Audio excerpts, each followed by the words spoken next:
अस्सलाम वालेकुम। अवाम दोस्त पाकिस्तान के कन्वेंशन में जो 5 मार्च को हुआ उसमें हमने 9 करारदादें पास की थी, जिसमें से तीसरी और 5वीं करारदाद ये है कि पाकिस्तान की चारों सूबाई हुकूमतें और वफाकी हुकूमत जो तुलबा को सफरी सहूलतें थी इस मुल्क में कि उनका स्टूडेंट कार्ड बने और उनको शहर के अंदर 10 रुपए की एक राइड दी जाए और इंटरसिटी प्राइवेट और पब्लिक ट्रांसपोर्ट पर आधा किराया लिया जाए।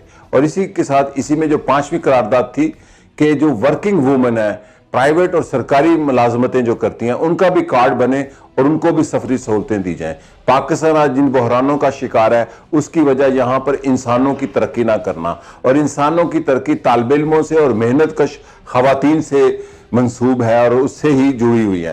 तो मैं पंजाब की हुकूमत से फौरी तौर पर और चारों सूबाई हुकूमतों से ये मुतालबा करता हूं बहैसियत चेयरमैन अवाम दोस्त पाकिस्तान जो हमारी करारदादों में शामिल है, 9 करारदादों में, कि तुलबा को सफरी सहूलतों का कार्ड बना के 10 रुपए की एक राइड और शहरों के अंदर सफर करने की, यानी कि 2 शहरों में सफर करने की सहूलत आधे किराए पर दी जाए। ये हमारा मुतालबा है और हम इस मुतालबे को तुलबा के अंदर लेके जा रहे हैं। यूनिवर्सिटी, कॉलेजेस, स्कूल्स हर सतह पर जाएंगे।